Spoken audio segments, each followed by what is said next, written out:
Hey guys, this is Eddie, This is Anish. and this is Resiliency Rounds.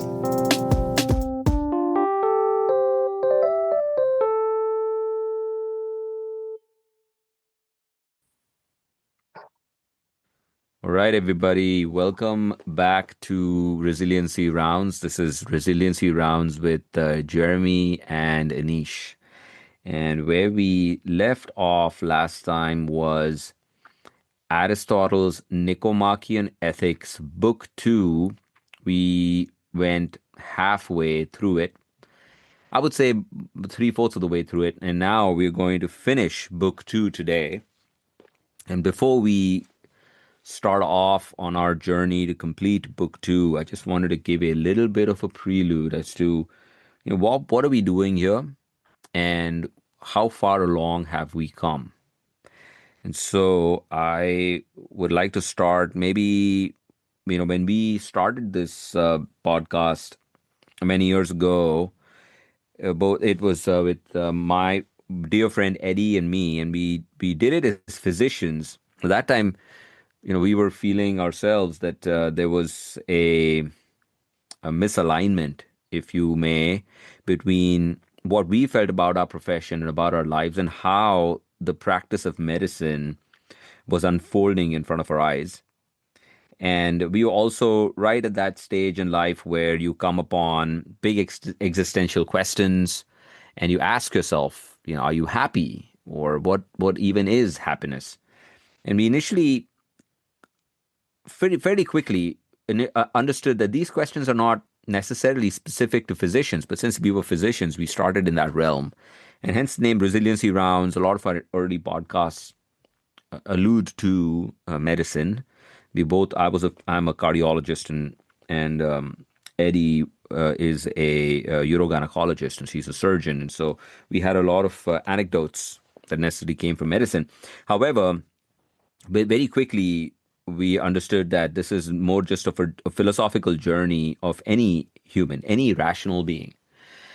And along the way, we took I wouldn't say a detour, but not a detour at all. As a matter of fact, it was we came upon a syllabus, a curriculum of the U.S. Naval War College, and that was called the Foundations of Moral Obligation course, which actually fit really well with what we were trying to do before we came upon the curriculum. Before we came upon the curriculum, we were taking up Mortimer Adler's challenge about going through about 54 books that form the Western canon of thought. And it was an arduous task. We started on it, and it was difficult to complete it. And so the Foundations of Moral Obligation course is a distilled version of that, and it had other elements to it. It also had Eastern thought, which I particularly took realized very very quickly that the Eastern and the Western line of thought come together, and there was this that humans, no matter which side they are on or what culture they belong to, they all come upon certain truths. And so it's a very nice mix of both the Foundations of Moral Obligation. And the reason to participate in the Foundations of Moral Obligation course, or the Great Conversation, or the Eastern and Western philosophy, is because we want to build inside of us a toolkit that allows us to make decisions when it matters most.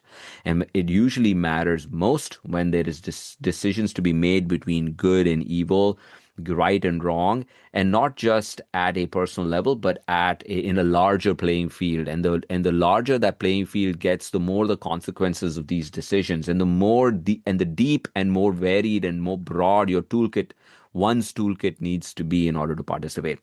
And so this has become a way to create a toolkit, to add more tools to that toolkit. And when we say toolkit, we're talking about a philosophical toolkit. And so we started on the journey with the Platonic dialogues, which form the backbone of the Western line of thought. And we finished the Platonic dialogues that were recommended. There are a lot more Platonic dialogues that we haven't focused on or haven't discussed in the podcast. But we rounded off the Platonic dialogues with the Republic, and then moved on to Aristotle. and in the Aristotelian works, which are a little bit dry compared to the Platonic dialogues, because this is a a lecture series that was delivered by Aristotle to princes and other nobility in a way to kind of learn philosophy and sciences, and so it's a bit dry. And then along the way, Jeremy joined, and Eddie has taken a bit of a break, and so Jeremy has been my partner here in continuing the conversation, the great conversation. And so that's where we are at. We are at the Nicomachean Ethics, and that's journey of how we got here. And just a bit of a prelude regarding the Aristotelian Nicomachean Ethics book 2. It is about the virtuous agent. How does one start participating in virtue and walk the path of virtue so that one can be on the path to happiness? The virtuous agent should be knowledgeable, should have choice, and the actions that they perform should be done without secondary gain. And there was and it should be done consistently. It cannot be done just once in a while. And so those kind of actions are what's called virtuous action, and they qualify one as a virtuous agent. And as you're walking down this path of virtue, it's a direction. You never achieve your goal, but that path is a path that leads to happiness. And along the way, a virtuous agent needs to understand where virtue is, and virtue lies somewhere in the middle of two extremes. So that's what brings book 2 to a conclusion. So I'm going to hand it off to Jeremy now to see what his thoughts were regarding this concept of the mean and virtue, and then if he has any other thoughts about what I just discussed. And Jeremy, feel free to talk about your journey as well, and how our paths have come together. Sure, sure. Thanks, Anish. Yeah, it's the mean is something actually that I spent this week thinking about quite a bit, and in my own personal life and experience. So, um, the there are extremes, right? And so, living virtuously is somewhere in the middle. And to what your point where, we would never actually reach there, right? So it it requires constant work, and I think you're constantly moving the needle. And so what was interesting this week is, so some of how I spend my time. For years I've been donating money to different charities. I rescue dogs. I do things where I'm on the board of a nonprofit. I've been on 2 boards of nonprofits over the years, and that's me thinking that, all right, that's me living virtuously. But then these are things that are kind of hands off. Donating money is hands off. So I'm thinking about the mean and saying, well, I might be living somewhere in there in terms of generosity, if we're using generosity as a virtue.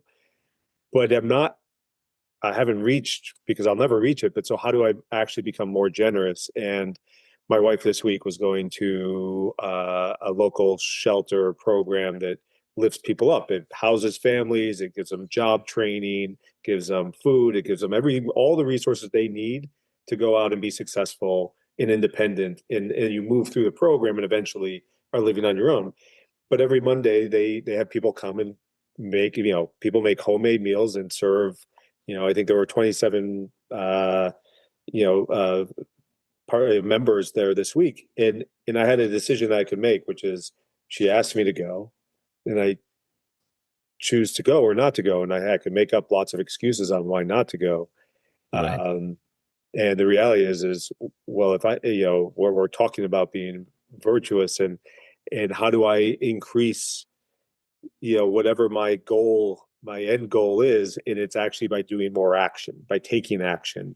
Absolutely. And so I chose to do it. And now that doesn't make me more virtuous. That was a one-time event, right? And so as we're talking about this chapter of book 2, we're talking too about, like, just because you do it once doesn't mean that it makes you virtuous.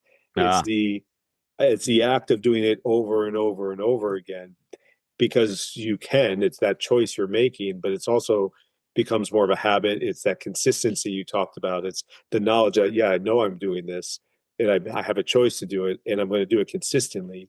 Yep. instead of doing it one time and say, well, I'm a good person. So that's my recent reflection this week on virtue and it's not exactly living in the mean because our goalpost constantly is moving. So I haven't given you examples of like extremes on the mean, Right. but I know that even within the mean, wherever I am, I'm not there. I haven't arrived, so I'm somewhere, maybe to the left or to the right of wherever wherever I fall. So yeah, so let's find out, Jeremy, if you met all the criteria for a virtuous agent. So one is knowledge. Mm-hmm. So I think when we say knowledge, it is not just knowledge of the act that you're committing. It is also the knowledge that performing the act, even though in the short term may not be pleasurable, Mm-hmm. puts you on the path to good action. And if you were to string many such acts together for the rest of your life, would would increase your likelihood of achieving eudaimonia. So yes, so that's the knowledge. One is the knowledge part of it. The other part of the knowledge is participating in an act that does not in the end turn out to be not a good act. You see, that is a little bit harder to do because one doesn't know if the acts that one is doing, can you follow them for eternity and see if there is a good or a bad result that comes out of it. And I think that one is a bit harder to do than the former one because, and you also have to be a bit practical about it. Like Aristotle talks about this. You don't want to get into too many specifics and you also want to be a little bit general. So, yes, going out there and feeding or housing or teaching or educating someone who is who's doesn't have the same good fortune as us is a good act, and one doesn't have to see who these people are and what's going to happen, and so on and so forth. So there we go. So that is knowledge. Second is choice, and I think that's a good point to kind of spend a little bit of time about because you had the opportunity to not go, but you also understood that not going strays you away from the path, Right. and so you made the decision voluntarily. You understood the two or the three or four different options you had, and you understood which each of them point, and you realized this one going is probably closest. And then comes secondary gain. Now, we've discussed this in detail last time because there is always gain. We are doing all of this selfishly so that we are on the path to happiness and we're walking the good path. But of all the things, of all the gains that one can have, that's the best kind of secondary gain. The gain in Mm-hmm. which you do something for yourself, but what you get in return is common good. It participates in the common good. The only thing you're getting back in return is the fact that you followed the path of right action. That's the secondary gain is not with money. You didn't go there so that, you would make money, number one, obviously. Secondly, you didn't go there because you would be recognized in the local paper and then you could stand for elections. Yeah, All right. see what I mean? So that's secondary gain. But you're right in pointing out that the last point there is consistency. Now, if you do it just once, or you happen to just do it, and because you found yourself in a position where you could do it, and you never again come upon that thing, well, that doesn't necessarily make it good action. But then, consistency is also not doing the same action over and over again. Consistency is finding yourself on the path again and again. Mm-hmm. You see, so this is one example. But if you trace your steps back, I mean, you were participating in not for profits. You rescued dogs. You did all those things, and so all of those times when you found yourself on the path and you stepped off at other points, found yourself back again. But you're going in that direction, and that's finding the mean. Now, this really doesn't give a good example of finding the mean, but what it does is it tells you that the path is actually not a straight path. Maybe the path is straight, but when we find it at different points, so we keep intersecting it. But the thing is, again, like when we said that it's not being on the path, it's going in the direction. The right action or the right path or the virtuous action. When we say virtue, virtue has these weird connotations. But we are talking about virtue as in the Hellenistic virtues, that's just justice, temperance, courage, and wisdom. You're trying to walk in that path, and it's a direction. You're walking in that direction. You find yourself off of it, you find yourself on it, but eventually, the better you get, the more you do it, the consistency. If the more and more such things you string together, the more you find yourself on the true path. So I'd say, based on what I've heard, that you were or you are an ethical agent. Now, you could always choose to step off of that Right. At any at point in any time. point. Right. Yeah. Yeah. It's excellent. I love your Right. example. Yeah. Yeah. All right. So virtue then, he says this, that the thing that we gotta realize is that virtuous acts are hard.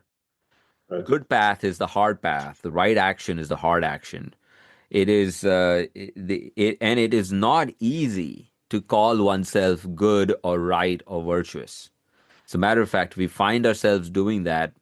We need to realize that we are leading ourselves astray, because for men who are good, he says, men who are good, or men or women in this case, humans who are good in but one way. Being good, you're good in but one way. I mean, in that good is a capital G good. You're capital G good if you're following the path of right action, good action, virtuous action, and on the path of happiness. That's what qualifies one as good. But one can be bad in many multitudinous ways. You see? Right. And so, for all of us, most of the times, we are not on the right path. We are not, even mindless tasks, indifferent, which don't lead to bad or good, are not necessarily good acts. It gets very hard to do the right thing. Even if you do, even, and you could be as strict with yourself as you want, but even if you're sitting there and watching Netflix and eating popcorn, like it doesn't necessarily hurt anybody. It's neither good nor bad. Right. But guess what? You're not on the path of virtue. You cannot. Now, I'm not saying that Socrates never took a day off. He did. Obviously, he did things that were pleasurable too. But my point is that that's why being good, there's only one way of being good. You're either doing that or not. Yeah. So so along those lines, people like Socrates, Anish, you're a cardiologist. Are there paths to choose that keep you more on that on the path towards goodness? Is that towards the big G, capital G? Is that the because you're helping people every day as a choice of profession? Is that something that's not something that you're helping those who want it and some probably who don't want it. Um, right? I mean, it's every day is an act of you're doing virtuous acts. Well, well, now let's ask ourselves that question. It's a great question, Jeremy. So then, um, in order to be able to be called a virtuous agent, one has to still meet all the qualifications, right? So knowledge, right? Now, I happened to become a cardiologist. I didn't, but before I chose to be a cardiologist, I didn't understand the difference between good and evil in the sense that I wasn't a rational agent. I hadn't understood these concepts. I did it when I was very young. And so I didn't. So if I didn't have the knowledge of good and evil, the path to happiness, I thought the path to happiness is becoming a cardiologist, which has got nothing to do with it. Right. I'm sure there was somebody who practiced medicine in the death camps in Nazi Germany, and there were physicians who did it. I know it. We all know that. So that doesn't necessarily make you virtuous. And so it is that the knowledge needs to precede the action, right? I just happen to be a cardiologist who's understood the nature of happiness. As a matter of fact, being a cardiologist, not being a cardiologist, doesn't put you on the path at all. As a matter of fact, one could be anybody. I could have been, as a matter of fact, I believe that one can be um, uneducated and find and have an equal chance to be on the path of happiness. Absolutely. It's just that it's an equal chance. Well, but it's easier for us, in the developed world, educated with the Maslow's hierarchy, right? We have we just have to self-actualize. We've gotten everything else. You know, we are at the 1 yard line. You know, all we just need to make sure we don't fumble the ball. Mhm. And I find many people, even myself, many chances to fumble the ball, right? Right. Um, so as a cardiologist, I could have fumbled several times. So knowledge didn't exist before I became a cardiologist. Choice, right? You choose the right action when you understand what the right action is. Without knowledge, there is no choice. It is just chance. So I didn't choose any of this before I understood the path, right? Secondary gain. I had all sorts of secondary gain. I want to be a cardiologist because people say that you're one, and that gives you status, it gives you money, it gives you all of those things. I didn't choose it for virtuous needs, and so I don't know if that's the case. So you think it was more for feeding ego than it was for a desire to help people going into it? Is that Uh, it's a little bit of both, right? Humans are yeah, complex. yeah. Now, yes, you ask anybody, you read my personal statement or what I wrote when I went into, residency or cardiology. It was all about, helping the common good. I didn't even know what those things meant, Mhm. but you put it in there just like everybody else does. Yeah, yeah, So I'm not going to beat myself over it. I was as conventional as anybody else. Yes, I didn't choose to be, dealing in weapons of mass destruction. I chose to be a physician. So obviously there was some help there. right. But I could be good. I could be good in one way, but I could be bad in so many other ways, right? Right. Yeah, So I also did many other things that didn't, but yeah, this gave me a better chance to align myself eventually. yeah. A little bit of a boost, maybe. Maybe, Maybe. maybe, Yeah, yeah. But maybe. I know a lot of folks and if you practice cardiology in a fee-for-service healthcare system in the US, how much good are you actually doing? Right. But this is one of the reasons why we started resiliency rounds because we realized it was moral injury. You're participating in a system that excludes a lot of people. You're participating in a system that is not built for improving outcomes. It's really built for making more money, and those are not the things you signed up for. Right. Yeah, you signed up to be comfortable in your living, but not at the cost. And you understand the cost later on. Mhm. That's right. So yeah, I don't think me being a cardiologist has nothing to do with being a virtuous agent. And even after, as a matter of fact, it's a very complex way of trying to be on the path of good. Because in order to practice cardiology, one has to be in a system, and that system determines the direction and not one. Yeah. Which is one of my questions today, which was how does culture, right? It could be Mm, organizational culture, it could be societal culture, US versus say, Venezuela, Colombia, or yeah. Amsterdam, but how does culture impact our individual ability and capacity to become virtuous or to be on that path at least? Yeah. And that's what Aristotle is contending with here, right? In his mind, this is a discussion to be had at a societal level. Mhm. It's important for for leaders to understand the nature of virtue and happiness and then create situations or circumstances where the multitude can then follow in that direction. It, and whether that's the right approach or not is not for us to really discuss. I think time has already taught us whether that's possible or not. Right. But the Platonic dialogues focus with more on the individual journey. Mhm. It is possible to do this at an individual level, even though that's a very hard ask of a human, but it's possible. It's near impossible for a multitude. We've had many philosopher kings who have failed at the task. I mean, Marcus Aurelius is a great example. Mhm. Had all the prerequisites, but his own son turned out to be furthest removed from the path of good or virtue. So, Right. but what do you think? I mean, I've gone on and on about this. Do you believe that there are certain folks who are in fact in a better position to be on the path as opposed to others due to their profession? To their profession. No, I think where I'm landing is this idea of what the word boost that I use I think sits well with me because at the end of the day you can certainly if at a young age you're choosing a profession.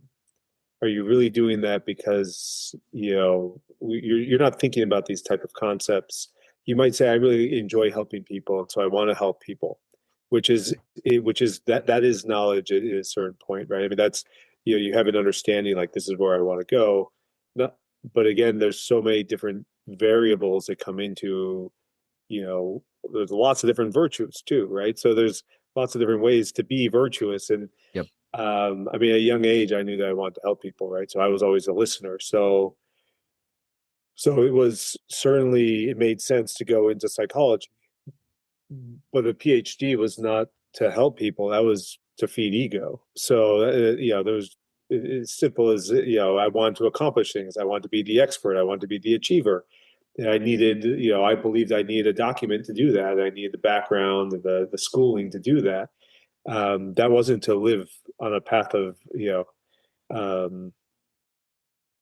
of virtue. It was for self, you know, my Yeah. own to meet my own needs, whatever those are, to fill whatever void I may have. So, um, and then you find yourself working with people for years who uh, some people, what I've worked with people who want the help and those who don't. And I think that that's actually fairly that right there is a path of like Ah, generosity and courage when yeah. you're working with like an executive who says, I don't need you and you're a waste of my time. And by the way, I know everything that you know, so you're not Yeah. going to teach me anything new. And to stay there and to stay that path and say, okay, well, let's talk about that. Let's explore. Let's explore that. Why do you think that? You have you done all of this before too, and be Right. curious about that. But that in and of itself is an act of virtue to sit with those people who actually are not on the path and maybe far from it. And um, yeah, I don't know. What do you think about that? Yeah, yeah. The comment that really struck with me is the willingness to sit with someone who do, doesn't understand their own ignorance and is unwilling to learn. Aristotle struck those folks out already. Like he's done. He's like, if you're in that group, don't even bother listening to this stuff.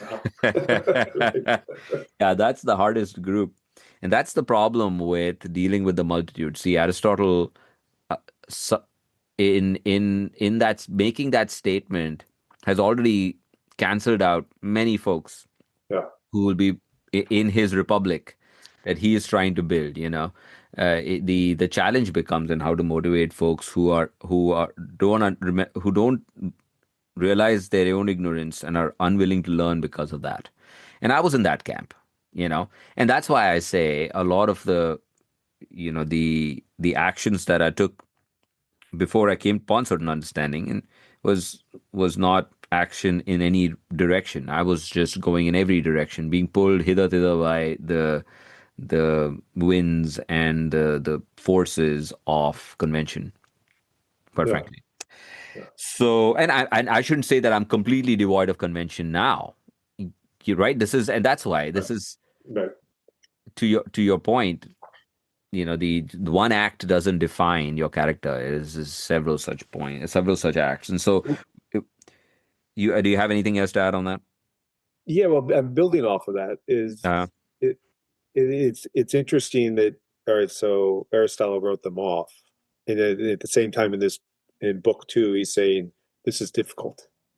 yeah, Achieving virtue is difficult, but I'm just going to write all of you over here off because you're not capable of it. yeah, that's right. I find that fascinating because that's not that in and of itself. Well, I mean, of course, Aristotle's a man as well, but like we mentioned earlier, like elitist too, but like, well, that's not very virtuous of you. I mean, that's not, Uh, I mean, I think patience, like, right? I mean, temperance, self-control, like, well, let me sit yeah, with you people, with those of you who I believe are not capable of this, and let me teach you. And on top of that, he's suggesting this at a societal level and Yeah. bringing politics into this and saying, how do we create a society for this?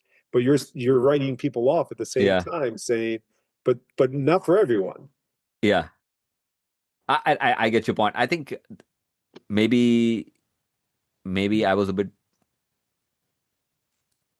maybe I was a bit flippant about that, but I think his I think his approach is more about the fact that if you're in that last cohort, you're not the leader. Yeah. Okay. If you're ignorant and unwilling to learn, you're not the leader that he is trying to teach. The one that so that's what I meant by that. Yeah, that's great. Good I, clarification. yeah, and yes, and by that he's also disqualifying someone, Yeah. right?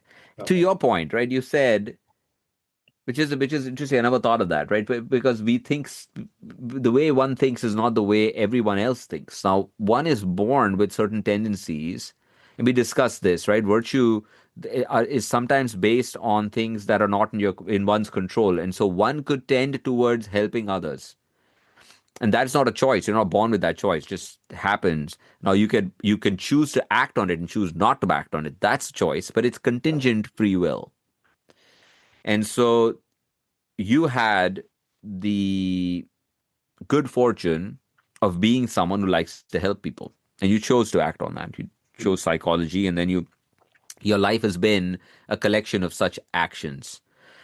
Now there's someone out there who doesn't have the same underlying underpinning, doesn't believe that helping others is actually a thing to do. Now that person is going to have a harder time of it. Yeah. uh, there is something to be said about that too. I believe that, and this comes up later on, if one is, if one tends to have the, what is the, one tends to have the nature to be courageous, to be just, to be temperate,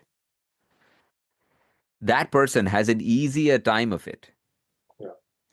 than someone who does not have the nature. But for the one who does not have the nature, but walks on the path, that is a life well lived. Yes. There is more effort required to do it, right?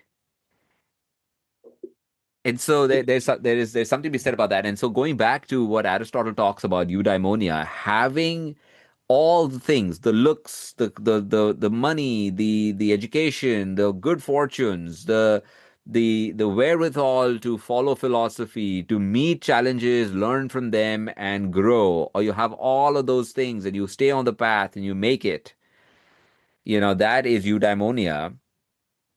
And some people have a harder time to get on it. Some people have an easier time to be on it. But the harder it is, the more the satisfaction there is. And that's where stoicism, when we talk about stoicism, that's where that comes in. The harder it gets, the better the fruits are.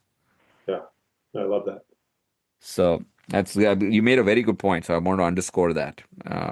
Having the ability, not having the ability. I'm going to move on unless you have something else to add, and then we can go to the means. Do you have Well, anything let's else? move on. Yeah. So he says, virtue then is a state of character concerned with choice, lying in a mean, that is, the mean relative to us, this being determined by a rational principle, and by that principle by which man of practical wisdom would determine it.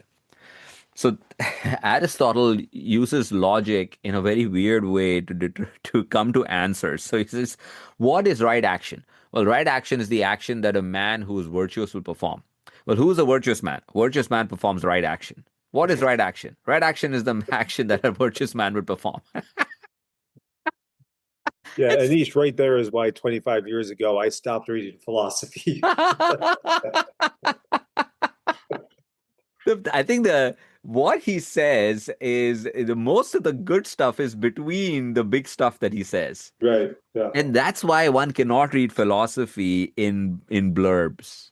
You know, there's no one line in. You have to walk the long, winding path. Yep. Yep. It is And long and winding indeed. it Yeah. is, my friend. Absolutely, absolutely. So what he says is that so first of all, and all of this, this is all a manual. So it says, Yeah. how do you know that you are on the right path? Right? Well, because if you were a wise man, you would already know, right? Now, I'm not a wise man. I'm starting. How do I know this is the right path? He says, the first thing to do is there are certain actions and passions that are wrong. Don't do them. Let's Mhm. start there, Mhm. right? One doesn't have to be wise to know what is wrong. There's some terrible things that one shouldn't do, right? Now, again, we are not talking about psychopathy. We are talking about neurosis, right? For the most part, you tend to do certain things. We tend in certain directions. We tend usually towards cowardly acts. We tend usually towards lustful acts. We tend usually towards passions and appetites. Of all of those things that are extremes, you know, and those are things that one should not do. And those things, for the most part, are outlined pretty well in any religious text. You find those "thou shalt not." you Right. know, Right. Yeah. and there's a reason for that because forget about being on the path of virtue and achieving the common good. Just don't be a terrible human being. Yeah. All right, let's start there. Right. Simple, right? So then he says, once you have figured that out, right? Then let's start talking about how do you now do the things that actually get you on the right path, right? The big number one and most important step is don't be Nero, don't be one of those terrible guys, and don't be Hitler. And then so you don't do those kind of things, and then you'll find yourself that it gives you much improves your chances significantly, Hmm. right? Now, obviously, I gave you big examples, but there are lots of other folks. Ignorance, unfortunately, leads to terrible acts as well, and then psychopathy does, which that is not what we're talking about. We're talking about rational individuals. What do you think about that? Have you found that in your life where you know this is terrible and you can step away from it, and doing that has been well, not even personal experience, but what do you think? Uh, I think that well, I'll get there in a roundabout way maybe, but uh, the idea of intuition and how we lose touch of intuition at a very early age because we're told no, don't, stop, or so the people around us, our society is telling us what is right and what is wrong, whether that is, but you're ignoring your intuition, which is actually probably going to tell you what is the proper response. And I think as adults, we grab towards trying to fill our needs, our wants, our whatever it is. It's this void or gap that is left from our childhood, and it's because we aren't actually in touch with our intuition. Yeah. And I think that intuition, right, is where this comes in. Does that make sense? How's that Mm, resonate with you? mm. Yes, the intuition is also a tendency. Tendency sometimes is not in our control, but what you're talking about is a different kind of intuition. And there are, I can say that for the most part, we all have it, and we should listen to it. We find ourselves in circumstances, and sometimes out of choice, where we don't listen to our intuition. And even that listening to the intuition part, you can also train, and also depends upon the feedback that you get and how that makes one feel. It's very important to stay true to that. Yes. Yeah. How does it make one feel? Yeah. Right. Good acts. And also, so the secondary gain that you get from those acts, also one needs to understand how Mhm. that makes one feel. I think for most rational individuals, most people suffering from neurosis, I think there is an understanding, a deep sense of satisfaction or disquiet one gets with certain actions and the repercussions of those actions, Mhm. and you can steer yourself in the right direction. At least they show this in movies and cartoons all the time. We have a devil on one side and an angel on the other side, and it's kind of, they're having conversations. I think people have that. And as a matter of fact, people have more than just one devil and one angel. You have all sorts of different personalities, and you're drawn towards one or the other. And these are all just versions of you telling you do it, don't do it. Um, and yes, if you're younger and you're ignorant, one is more likely to stray towards things and try it. I mean, that's the time you get to try. I mean, these extremes. Right. Aha, Right. that's a great point. Yeah. The devil and the angel are the actual extremes of this. You got to find Yeah. you, and your head is in the middle, right? That's And exactly it. Yes. Yeah. yeah, maybe that's what this comes from. Maybe you find a lot of things you can trace back to Aristotle and Plato, Yeah. right? Yeah. You're being Which, pulled in these two extremes. You got to find the middle ground. yeah, I love that. I mean, I'm sure yeah, that is, Should I've put that never on a thought of t-shirt that way, somewhere. but that's very much it. Um, and just recently, I just heard how that there's a benefit to talking to yourself, Yeah, that's and called that and introspection. not just internally, but actually talking to yourself, and that might be weighing out the different, the devil on Uh, one side, the angel on the other, and maybe you're coming out somewhere in the middle. But if you're actually asking yourself out loud, like, Jeremy, am I really doing this right now?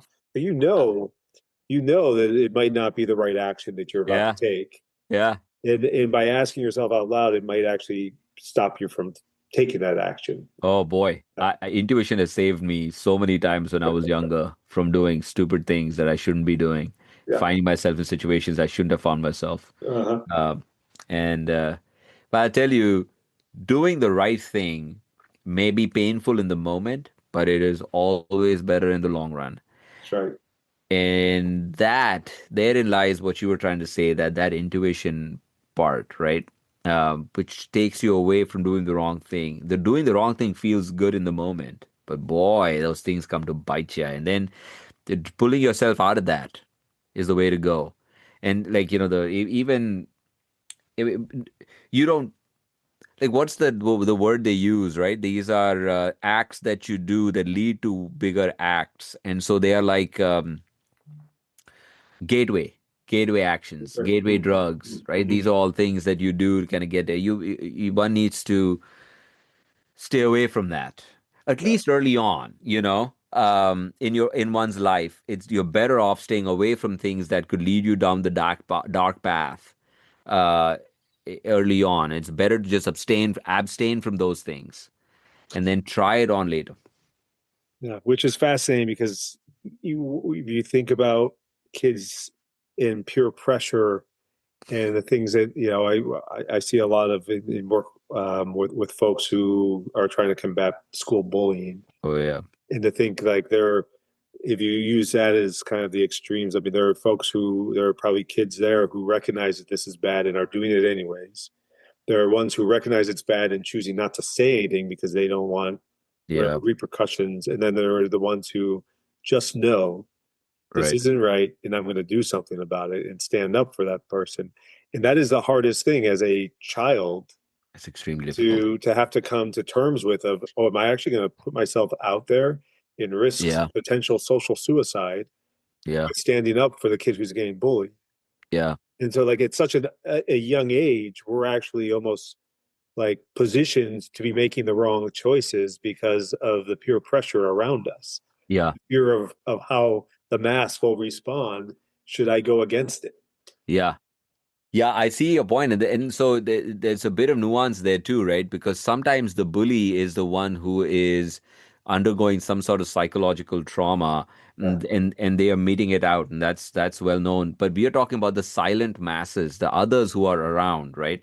And so one would like to put themselves in the shoe of the aggressor or the victim, but what about the silent spectator? Most of us in life are in the silent spectator space, and we That's are right. all making a choice. Even to stay quiet is a choice. Mm-hmm. Mm-hmm.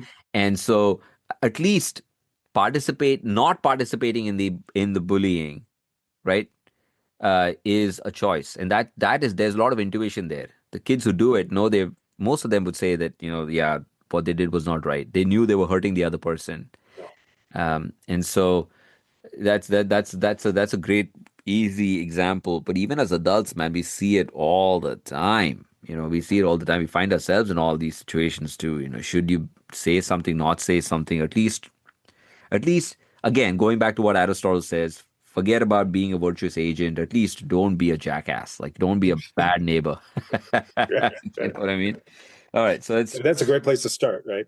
yeah, Don't be a jackass. You can just don't start be a there jack. and move and work your way up. Yeah. That's right. Then we can figure it out. Um, so, so then he goes into these so now so once you've done that, you're not a jackass anymore. Now you want to get yourself to be a better human being. What do you do? And so now he talks about all of these excesses and the and deficiencies and the mean in between. The mean is where virtue lies, and these virtues, the Aristotelian virtues, far outnumber the Hellenistic virtues, the cardinal virtues, the virtues that when you distill everything down to, it comes down to justice, temperance, courage, and wisdom. But he talks about all these other states of virtue, and then this does become quite a laborious task down the line, Jeremy, when he goes into each of these in further detail. You know, but now this he just gives you a prelude. So, what do you think about those? So he starts um, with the most important one here. The two most important ones. He starts off with the cardinal ones, courage and temperance. Right. So, do you want to take it from here because this is some nice juicy stuff here? Yeah. So we're talking about courage. Let's use courage to start with, right? Yeah, let's do And that. what the where one would fall on the mean in courage. So what does courage look like if it's deficient, and what does it look like if it's in excess? Correct. And what are the outcomes, right? And Right.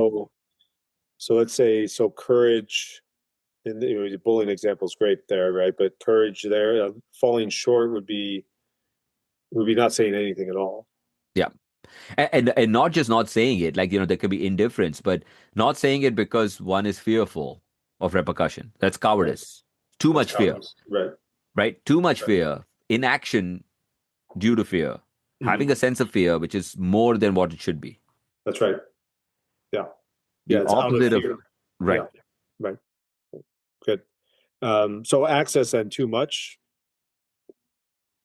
is that could be reckless, Yeah. Reckless, right? rash, reckless. Yeah. Rash. Yeah. Um, what else? Yeah, I mean, those are the two words that come to mind for me. Yep. Those are the ones he Yeah. chooses as well. When you look Yeah. at recklessness or rash, um, there it is action without an understanding of the fear. There is the one is supposed to have some fear, but you have a subnor almost an absence of understanding the fear that exists. Yeah. And then courage is then the mean, and what it is having the right amount of fear, but doing the right action, doing the right thing despite having the fear, right?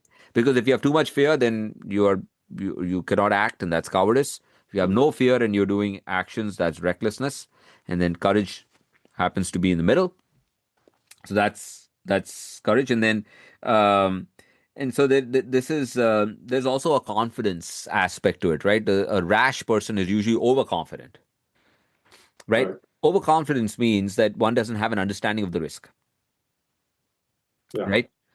So being confident means one understands the risk, but one has practiced, one has been there. And most of these actions, like courage, doesn't just happen in actions that one hasn't partaken in. So you have to partake in that action before, learn from it. You'll be initially fearful of the action, and then over time with practice, you get more. You develop courage. Courage takes time. Right. Courage takes time. That's right. Yeah. And confidence is really trusting in yourself. Absolutely. Right. Yeah. And when you say trust in oneself to do what? To not do the wrong thing.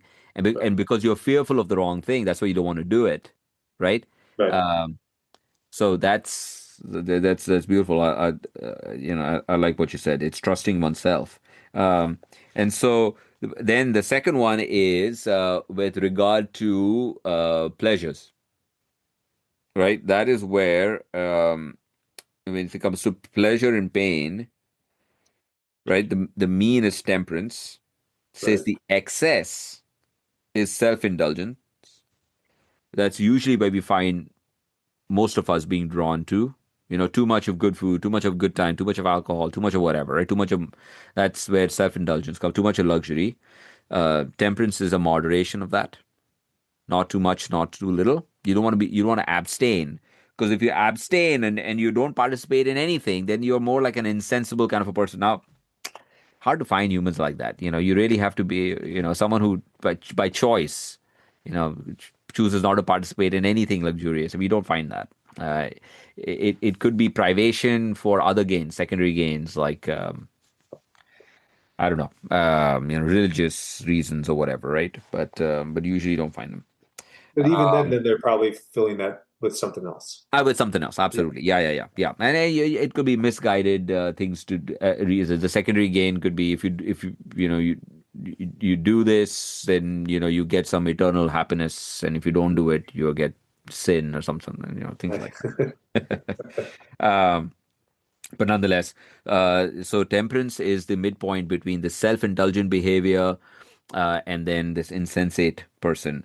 And you got to be somewhere in the middle. That means you participate in whatever they're being offered to you. Like the good example is that there's you're at a party and there's a very tasty side dish that's being passed around, and you're not constantly going toward the dish and hoping the dish comes to you, and you don't take too much into your plate when that thing is in. So if it comes to you, great, you take your a fair share, you just eat a little bit and pass it along. And if it comes to you and it is over by the time it gets to you, you don't get like disgruntled and leave. So Right. that's temperance. Right. You participate but don't go crazy. Now, then he talks about money. He says when it comes to giving and taking money, now there are two ways of doing this. There is small sums and large sums. If it is large sums of money, that means you are this deals probably with you know contributing to a bigger cause, like your not for profits, for example, and things like that. So you're a liberal person. You have liberality.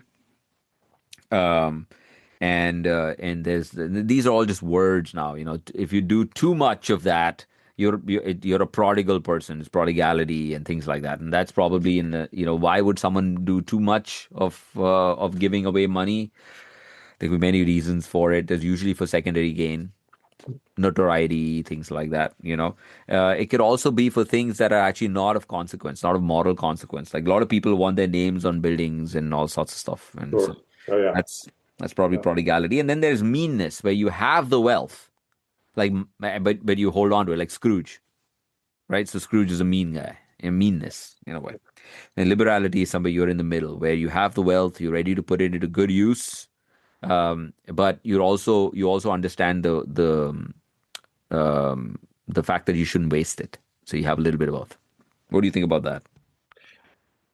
Well, I mean, I think that it's. I mean, I agree with that. I was thinking of different examples, and I think that there's a lot of secondary gain Mm, with those who have wealth and um, choose to donate a lot, um, but but at the same time, like I wonder, like the Gates Foundation set up to do good in the world, right? I mean, I truly believe that. That there was good intention there, but I'm also positive that there was a great tax break by yeah, setting up a yeah. foundation like that. And I'm witness to someone with billions of dollars who donates all the time and is very much setting up healthcare networks around the world, like doing great things.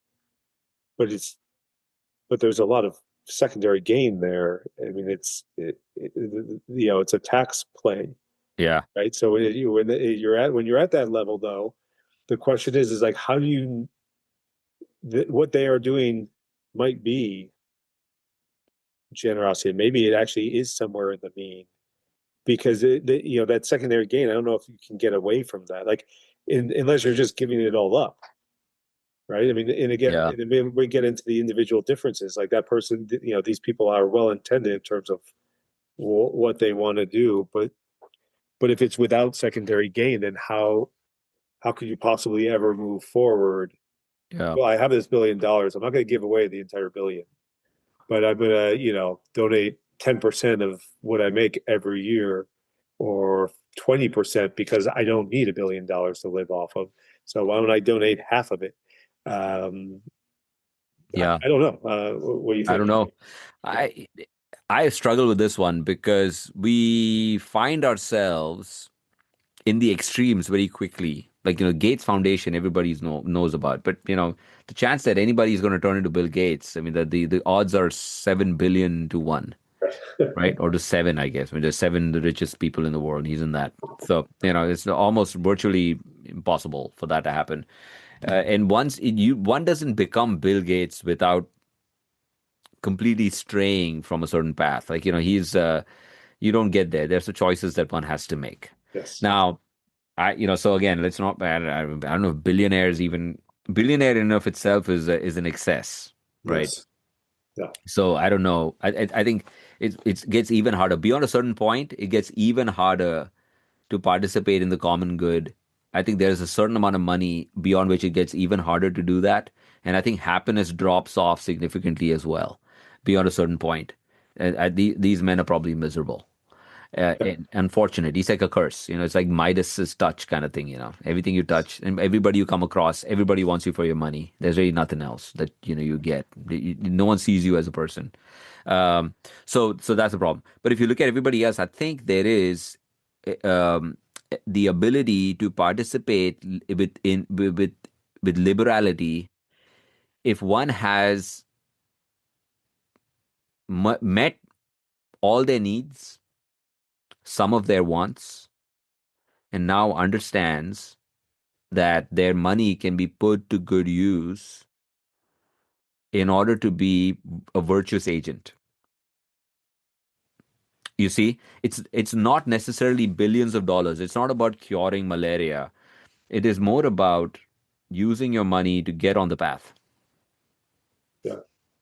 Intentionality, being thoughtful about Absolutely. what I'm doing and why I'm doing it. And yeah, Knowledge, choice, secondary gain, yeah, consistency, yeah. right? The That's same right. virtuous agent.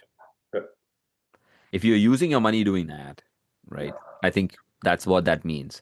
yeah, But if you have made $1 billion, unfortunately, my friend, like that, you have strayed that path. You have done many of those things, those certain actions and passions that are wrong. You've already performed them. That's how you got there. There's no way to make $1 billion without having tipped the scales completely towards the dark yes. side. Yeah, it's hard. It's hard to do that. Yeah. Well, so that is liberality, and then there is in personal interactions, there's being magnanimous, and that is with small sums of money, with friends Mhm. and things like that. Now, one could be where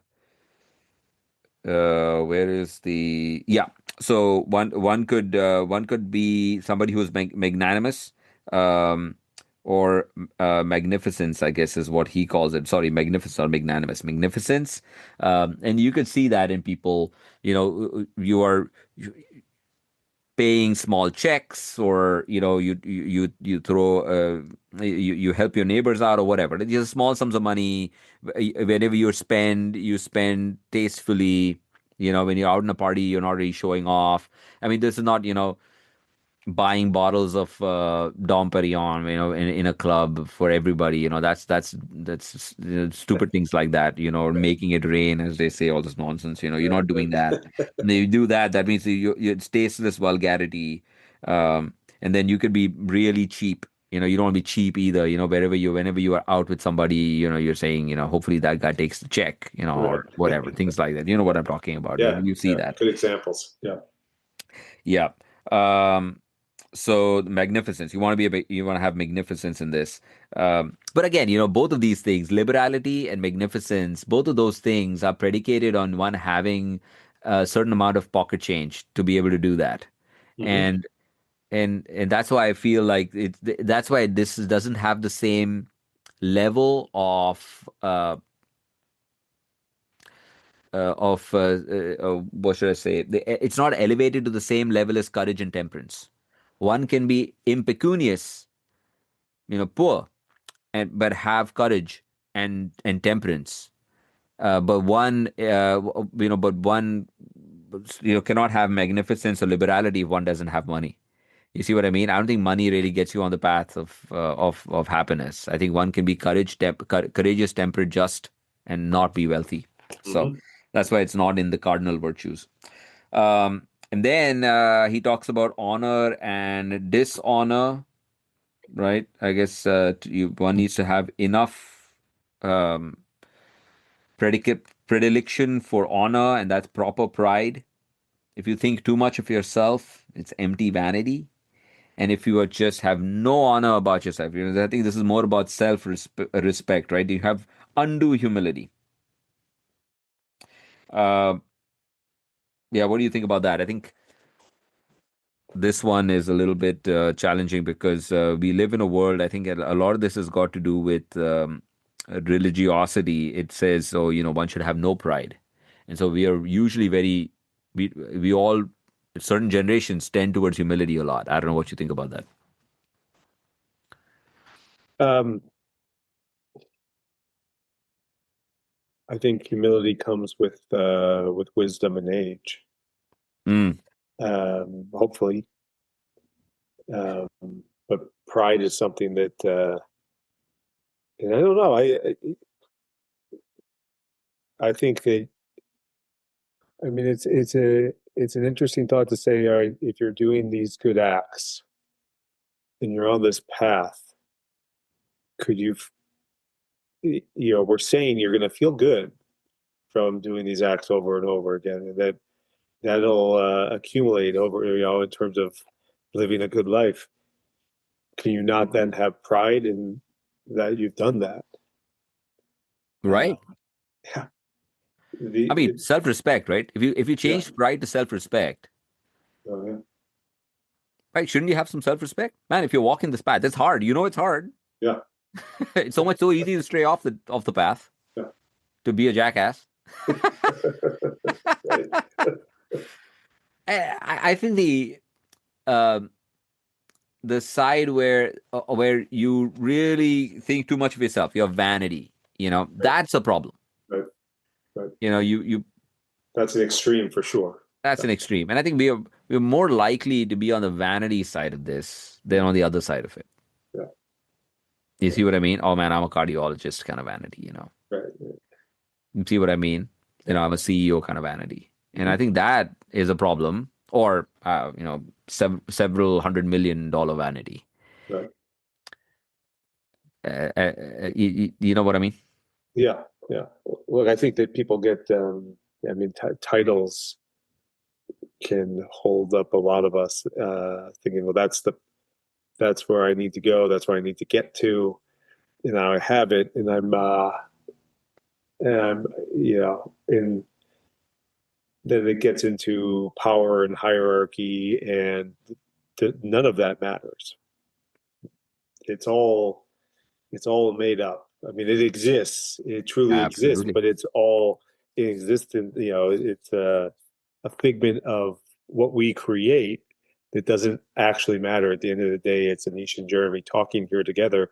Doesn't matter what your title is or what my title is or what we're doing.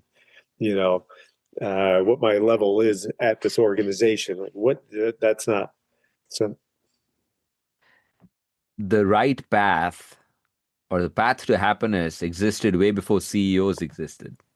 Right, So CEOs is not the way to get on the right path. So, but again, being on the path leads to a sense of self-satisfaction, self-respect, and one should be able to carry that forward. One should not also be too humble when it comes to that, um, because that can also be annoying, yeah, especially if you feel that you're on the right thing, but you just don't express it. right, But now, whatever be the reason for not doing so, I don't know what that reason would be. But if you're on the right path, man, yeah, I mean, talk about it. Have proper pride. yeah. Have proper self-respect. And Um, again, we're talking about the mean here. We're saying somewhere in the middle, somewhere around there, right? We're Absolutely. trying to avoid those extremes. And if you want to deviate towards one of the extremes a little bit, it'll probably be more to the humble side than to the vanity side. Right, right. Yeah. You don't want to wear a T-shirt that says you've arrived, and then pop bottles in a club. Uh, all right. Then he talks about, yeah, ambition. So, the middle place are ambitious people, and then there are people who are unambitious, but there is no real the person who's too ambitious, and there's no real term for that. But we know what he means. We've all been there, um, right? I mean, what are your thoughts on that? Yeah, well, I think no, I mean, people can lack direction, or passion, um, or an innate desire to do something. And it's interesting the concept of ambition in this, the challenge of that. I mean, the word ambitious could Yeah, easily find you in one end of this extreme, right? I mean, it's, yeah, there's a lack of, or are you too ambitious? And then what does that look like in our world? I mean, too ambitious could be, a workaholic. It could be leaving, a whole bunch of dead bodies behind you, a bull in a china shop, getting your way. I'm going to get that promotion and I'll throw anyone under the bus that I need to get there, right? yeah, And we've all seen that, right? I mean, cutthroat yeah, cultures, the big five consulting firms dropping, cutting the bottom 10% every year. And it's just an yeah, expectation.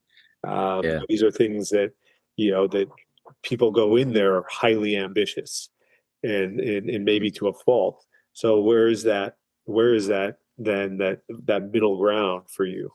yeah. What do you think? Where's the middle ground for ambition? It's hard. I think the this is not about an ambition and isolation, Mhm. right? Having the desire to walk the path, is ambition. Yeah.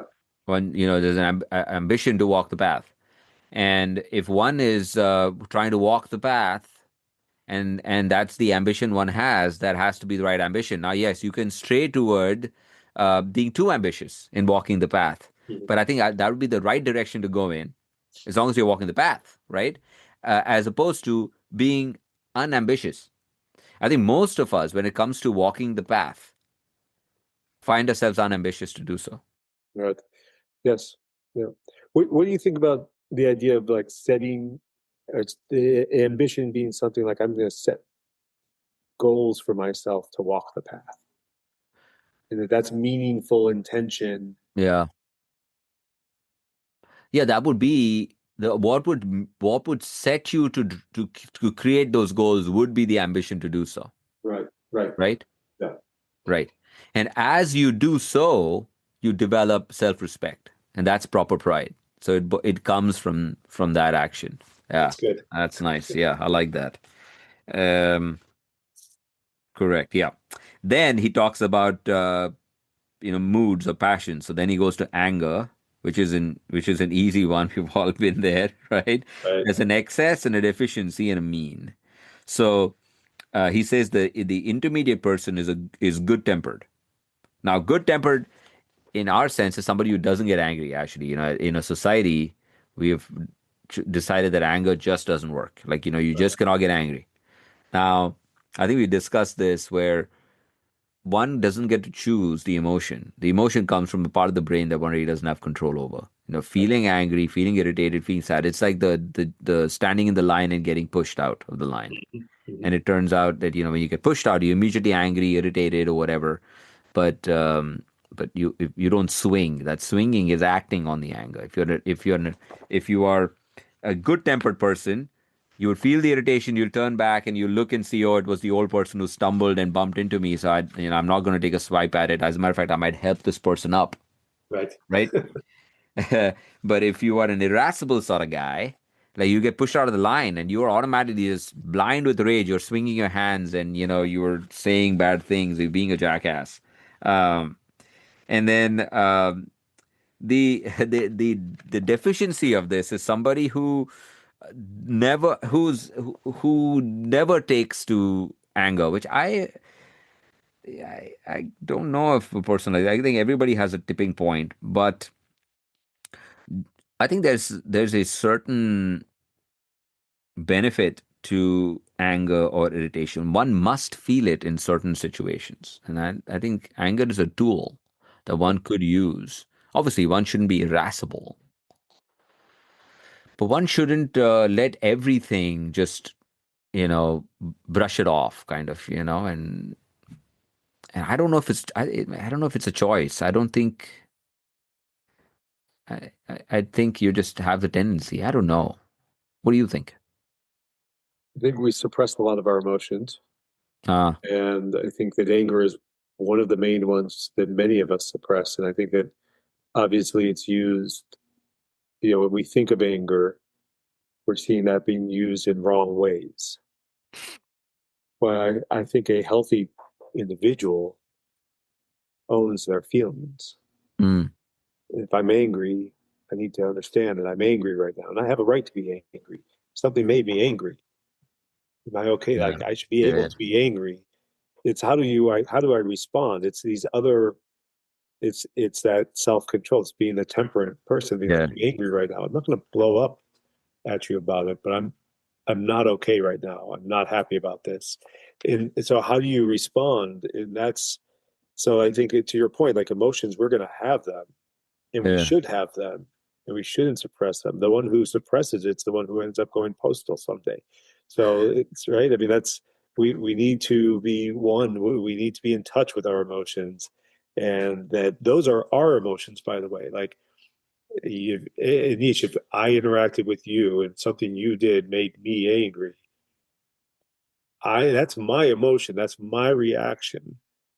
But it's not necessarily for you to own. I mean, there's an action there, there's a behavior, how that behavior impacted me. How I choose to respond, though, is also my choice. yeah. Tell me more. So, what would be the response, and how would that make you? How would that improve your chances of walking the path? Yeah. Identifying that I'm angry, right? So Yeah, there's a piece here that one says, first off, it's about that self awareness to understand that I'm angry. And actually, a great concept to come into all this is emotional intelligence, right? I understand my emotions. I understand that you have your own emotions. I understand what our what the relationships are, and I can read the room. I can read social cues. I can understand too that like maybe there are visceral responses we have when we're in a heated moment, right? And so like right.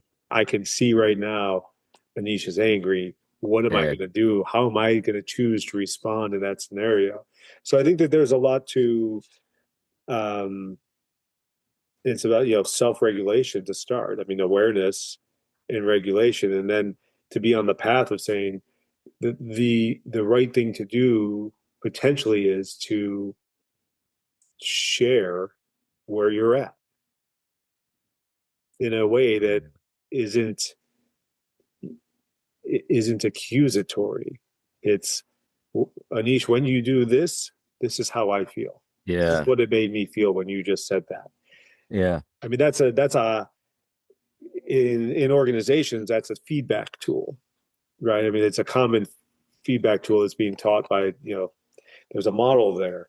But when we're talking about just engagement and interacting with people, it's first understanding how did this impact me? How am I feeling right now? And then sharing that. But it's all about this is how I'm impacted by your actions because I don't know what you intended from your actions. I can only make assumptions.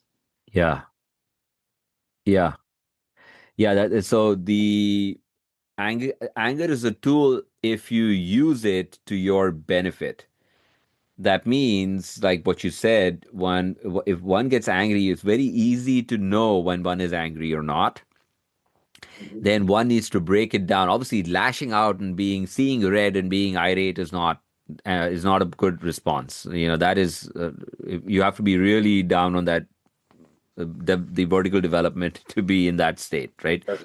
That's being a jackass. That you shouldn't do.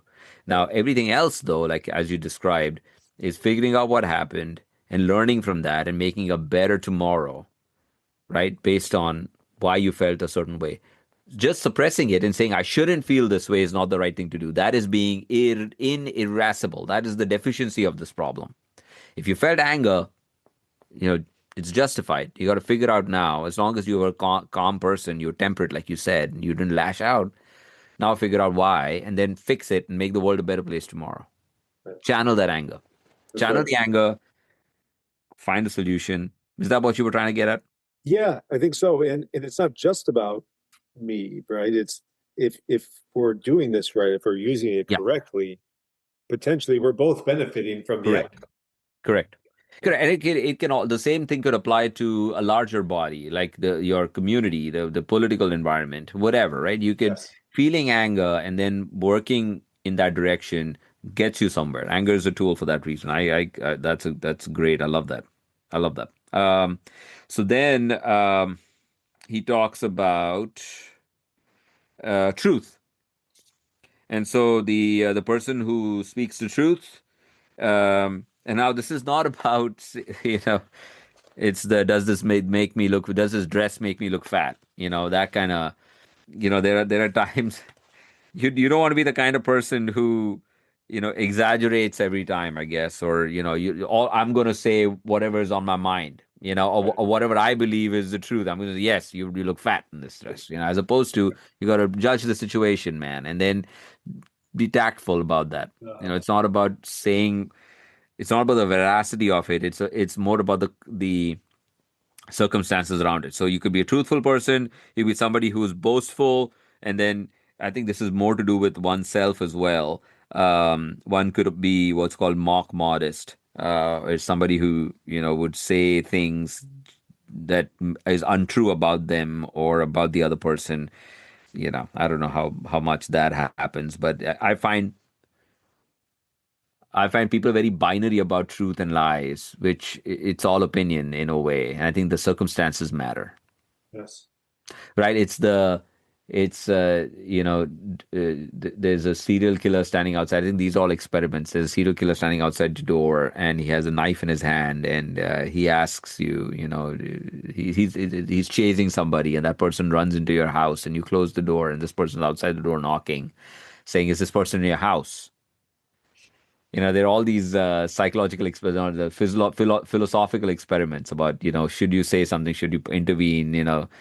It's all ridiculousness in my mind. Obviously, don't open the door, man. Call the cops. Right. Right. um, okay, with regard to pleasantness in giving amusement, this is someone who's ready-witted, who has a disposition for ready wit, and I think this is important too because you could be someone who is a buffoon, or you could be someone who's boorish, or you could be somebody who has ready wit. And I think it goes a little bit more than just that because one could be somebody who is you can use wit as a weapon, and you could a lot of bullying comes from that. Hmm. uh or you could be somebody who is very like a boorish person who just, there's no smiling, there's no laughing. You've been around people like that. I've seen Yeah. people like that too. They're too serious, Sure. right? And a lot of people mistake stoicism for that. Like, no, stoicism is actually a lot of ready wit. You know, so in Sparta, the term laconic comes from Laconia, which is Sparta, Oh. and laconic is somebody who actually doesn't say much. Well, it actually doesn't necessarily mean laconic in the sense that someone doesn't say much. They're stoic. That's these are all quote unquote stoic. These are all misrepresentations of the word. In Sparta, the whole thing was about coming up with a one liner. It's like, like it's one of those yo mama jokes. It's like it's a one liner, Uh-huh. and they would. It was all about that. They would think a lot before they would say it because they wanted to say something in as few words as they can. It would have the punch in it. Like they'd be all just one liners. So it is ready wit. It's just about right, as opposed to being a buffoon where you don't think about anybody else's feelings and you keep saying things and whatever. Mhm. Mhm. Or somebody who's boorish. What do you think? Yeah, I think earlier it's actually reflecting on wit, and earlier in my career, I think I used sarcasm a lot Yeah, sarcasm. in group meetings, um, to lighten the mood. Uh, Um, then, over the years, I've worked with different groups where some leaders are using it all the time with their teams, and I've come to start to question that might actually not be all that helpful. Like it might even be a yeah, defense mechanism or deflecting instead of having some of the tougher conversations that they need to have. They're using this, and I think in some ways, I think there's again within moderation, it works. And then, but if you're overusing it, yeah, I think it's because you're probably avoiding something else. yeah, yeah. It's a defense mechanism. I see what you Yeah. mean. The ready wit, especially when it comes to Laconic and Sparta, the movie 300 has a few of those lines. So Uh-huh. the Xerxes tells them, or I think it's not Xerxes, it is one of the generals or somebody tells the Spartans when they're lined up at the hot gates and says that we you're 300, we have 10,000. Our arrows will blot out the sun, and so then um, the reply that the Spartans give is, then we'll fight in the shade. Yeah, yeah, So it's like that. yeah, yeah, So these are the kind of one-liners. But yeah, so ready wit. But I get your point. Sarcasm actually is cool. A lot of people use sarcasm as a way to diffuse tension, and but that's more of a defense mechanism. yeah, I get your yeah. point, and not always taken well. Um, yeah. So these are all. And then there are other ones like there's one in which you could be friendly or you could be an obsequious kind of person, or a flatterer. So the difference between someone who's friendly is they're appropriately friendly. Obsequious person, they are just obsequious. They have no end in sight. They're just happy to everybody. They're just always you know saying good things about someone, even though that person may not necessarily be true, or they're always just bowing down to people. They really don't have that much of self-respect. There's no aim for them to do that. Flattery, though, a flatterer is someone who does it because there's an aim in sight. Like you're Sure. Okay. you're saying these things because you want something in return. Um, yeah, those are. Then there is. Oh yeah, this is a cool one. So then, righteous indignation is the mean between envy and spite. I think this is a cool one. Yeah. I So say feel that again. righteous indignation is the mean between envy and spite. Now, I don't know if spite is the right word or not, but I do get envy though. Envy it was a tough one for me. It took me a long time, and even now, like I find myself in situations where I could find myself being envious of somebody, and it's brief now. It's much better, Hmm. but envy has always been. I think it's true for all humans. I don't think I'm alone in this, but uh, let me be the first to admit that I've been envious of people. But envy, I think the difference between righteous indignation and envy is that in righteous indignation, um, if one someone that achieves something that is not by the right means, or does something that is not in line of virtue, is conventionally good but doesn't align with virtue, or achieves merit through actions that are not virtuous, one could actually feel indignation, Mm. saying, this is not right, correct? So that is righteous indignation. Envy is no matter what. If that person is, like being envious of Nelson Mandela or being envious of Mahatma Gandhi, you see what I mean? Like Yeah. you just cannot see the good. You just cannot see the good thing in there. You don't know this. This is terrible. This person should not have gotten these accolades, no matter what. Like terrible. Why it should have been me. Right. You Right. know, it should have been me leading. The fight for independence or something like that. So righteous indignation is the mean between envy and spite. And I think a spiteful person is someone who, which is strange. I don't know. I'm sure there are people like this outside, but so if someone has achieved something using terrible means, um, instead of being instead of having indignation towards that, you actually rejoice in it. I, strange. Yeah, It's like maybe the school shooter who gets whose face is on television and there's somebody going, look, this person is getting accolades for it, or rejoicing in the fact that this person ended up getting some fame or notoriety because of it. I'm sure terrorists think that way. sure. Yeah, okay. I don't know. That's I mean, a what do yeah. you think? No, I think that's a good example to actually try to figure out what are we talking about with spite. Uh, Yeah, yeah.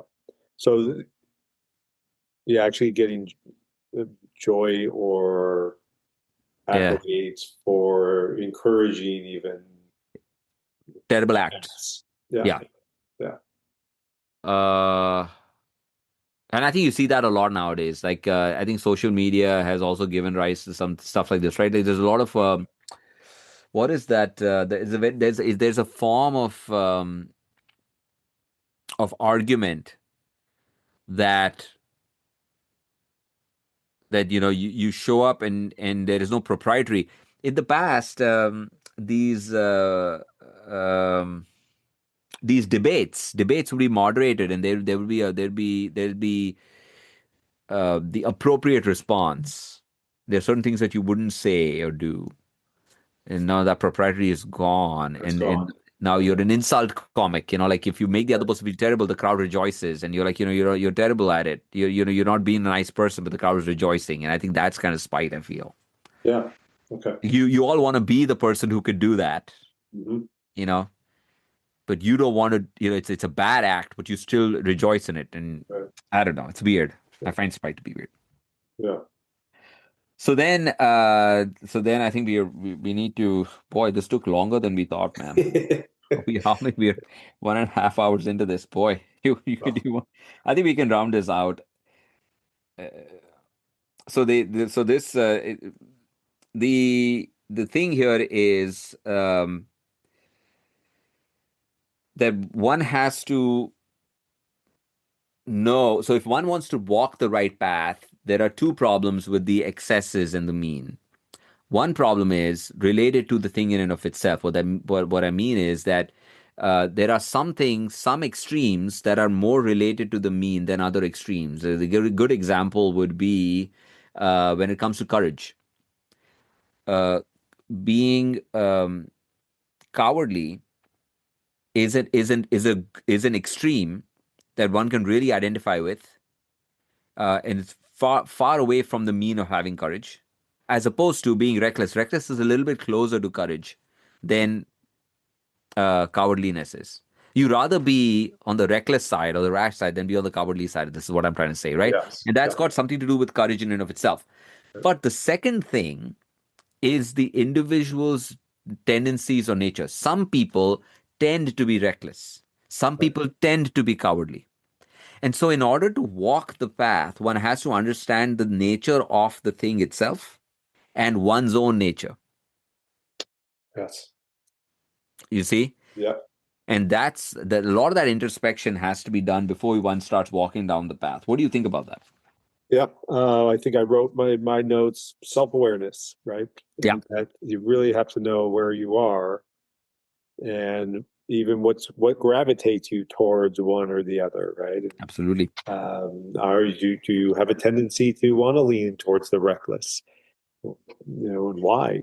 Um, and asking yourself why helps get you potentially closer to the mean in either direction. Um, yeah. Asking yourself why gets you started, Yes. you know, and then you actually have to take the steps away. Yeah.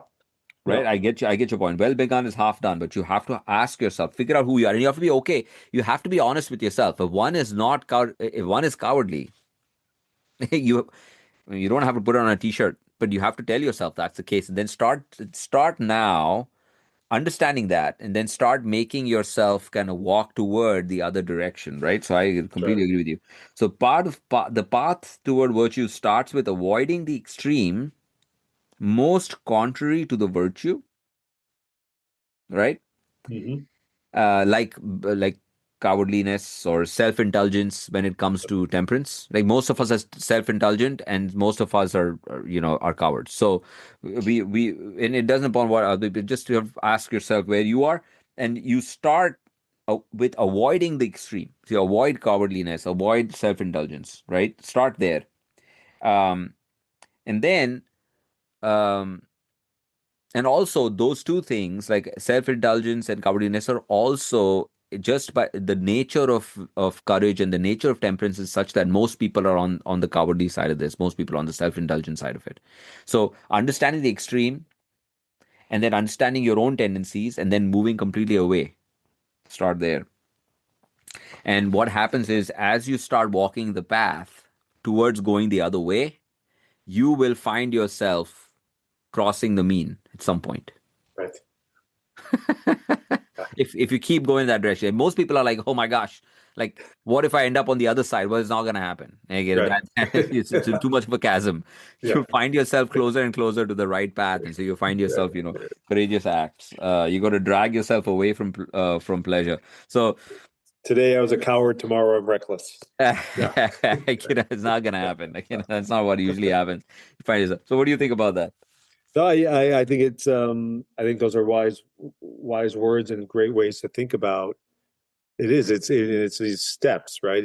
Right, It's acknowledge where you are, and then what can I do? And then we're talking about even the idea of intentional, like the ambition, and being having goals in mind or ideas in mind of this is what I'm going to try, and right, and you have to start with one act right. and then another act and then That's right. in muscle memory over time this becomes more natural. You don't actually have to think about it, but in order to do this you actually have to be thoughtful and intentional about doing it. You have to know that this is the path I want to be on, and That, start there. Yeah. the qualifiers. You got to have knowledge. You got to choose to do it. No secondary gain, and you got to do it consistently, right? And I think you had said this: exercising your virtue muscle, That's right. right? Yes. That's what you're doing, and Yeah. that it takes time before the muscle builds. You got to keep doing it, and so that's walking the path. Very well said. And so things like simple example would be this is not a cardinal virtue, but the magnanimity. Mhm. And pick up the check. You Yes. know, simple things like that. Yeah. Don't in or one doesn't have to listen to this and say, well, I want to do what Jeremy did, and I want to be on the board of a not-for-profit. Well, start somewhere else. Go to the food pantry. Right. Start there. Do that once every month. Then do that once every weekend. Do find some things that you could participate in, and then slowly and slowly you start noticing that you're taking bigger and bigger and bigger steps. You're getting more liberal. You're Mhm. getting magnificent. Then you find yourself that some of these things now require you to step out of your comfort zone. So now you're not as self-indulgent, and then some of these things require you to actually take a step against or stand against something. So you're courageous, you're not cowardly. So you can build on these things. That's a Yeah. great point. So I just have these four steps that I got. Step one is guard against pleasure. What I meant to say by that is, if, guard against a thing that comes easy to you. Guard against pleasure. Step two, practice going toward the other extreme. And then while you're doing that, you're going to come upon this is going to be hard. If you're going to have pain because you've chosen against pleasure, and you are doing things that are not your nature, you're going to come upon things are going to happen, and you're going to stumble, and you're going to get off the path, and you're going to find yourself back on the path again. And each time you do that, you're getting on the path, getting off the path, you're getting angry, irritated, confused, all of that. You're learning, and that's where you get practical wisdom. And as you gain practical wisdom, you find more opportunities to be on the path. Yeah. So, going back to the circular logic of Aristotle, like what is right action? It is action that the virtuous man would choose. Who is a virtuous man? The virtuous man does right action. Well, Right. the if you walk now in this 4 steps, you realize first you guard against pleasure, right? Then you start practicing things that are against your nature, but are taking you away from the extreme that you are on, right? And Hmm. as you're doing it, you're gaining the practical wisdom. You're going from somebody who's doing the right action to becoming somebody who understands the right action, Right. Mm. becoming somebody who is then, in fact, a practically wise person. And this takes your lifetime. The other thing to realize about this is, again, this is no destination. This is a journey. If Yeah. you're going to be on the planet for 8 decades, you don't want to get this done in your 20s or your 30s. So what are you going to do for the rest of your time, man? Right. You cannot do it. So it takes you in your 40s to even understand that these things are matter. And Right. then it takes you another 30, 40, 50 years to keep walking. And then when you're in your 70s, you find yourself a wise man, right? Now, Hopefully. yeah, hopefully. Yeah. Yeah, Yeah. exactly. Right. But I'm saying that, and if you ask, what does the wise man do? Well, they do the same actions that the 40-year-old person did. Right. But just that now it's easier to do them, and you do bigger and bigger of those tasks. You see? So Right. the right action leads you to become the virtuous man. The virtuous man does the right actions, but there is a process along the way, Yeah. right? And then and with each step you're getting closer and closer to the mean. If you do this correctly, in your seventh decade, you're closer to the mean than you're in the fourth decade. Right. But, Therein ends book two of the Nicomachean all Ethics. right. Thanks, Jeremy. All right. Thanks, Anish.